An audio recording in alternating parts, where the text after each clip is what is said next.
Saidina Abu Bakar tinggal berjiran dengan beberapa orang wanita tua.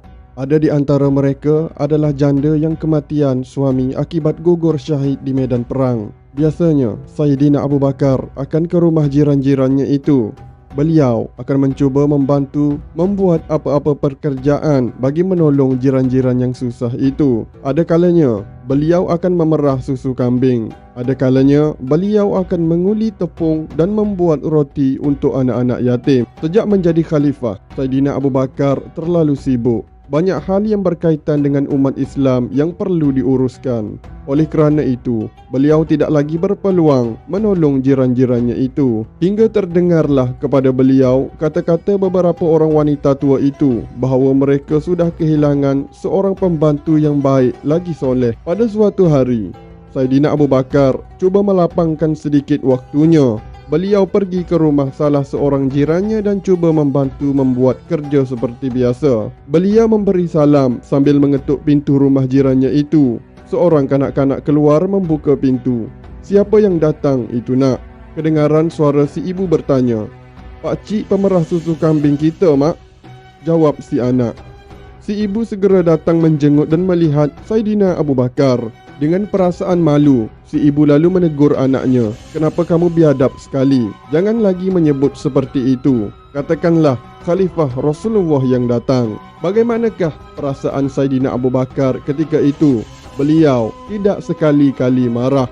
Bahkan apa yang dikatakan oleh kanak-kanak itu amat disenanginya.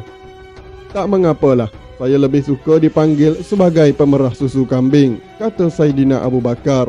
Beliau lantas meneruskan kerja-kerja menolong jirannya itu. Beliau lalu mengambil tempat tadahan susu dan pergi ke kandang kambing untuk memerah. Mari kita renungkan. Beliau lalu mengambil tempat tadahan susu dan pergi ke kandang kambing untuk memerah. Mari kita renungkan kisah yang diceritakan tadi.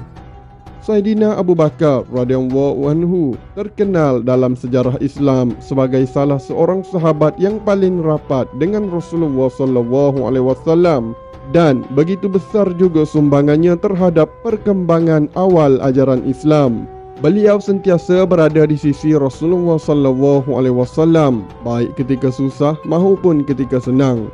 Jasa dan pengorbanan beliau terhadap Rasulullah sallallahu alaihi wasallam, nama beliau harum mewangi dalam sejarah Islam. Begitu juga sebagai seorang tokoh yang bertanggungjawab membawa beberapa orang tokoh sahabat yang lain memeluk ajaran Islam serta kesanggupan beliau menebus hamba-hamba yang disiksa oleh para pembesar Quraisy hanya kerana memeluk Islam, sehinggalah kepada keyakinan beliau terhadap peristiwa Isra yang dialami oleh Rasulullah sallallahu alaihi wasallam sebagai seorang sahabat yang paling rapat dengan Rasulullah sallallahu alaihi wasallam serta sebagai khalifah pertama yang dipilih oleh umat Islam untuk memimpin mereka setelah kewafatan Rasulullah sallallahu alaihi wasallam. Sesungguhnya Saidina Abu Bakar banyak meninggalkan teladan yang boleh diikuti oleh kita semua serta dijadikan pengajaran. Terima kasih kerana menonton. Tuliskan komen anda di bawah. Semoga video kali ini dapat memberi manfaat kepada anda.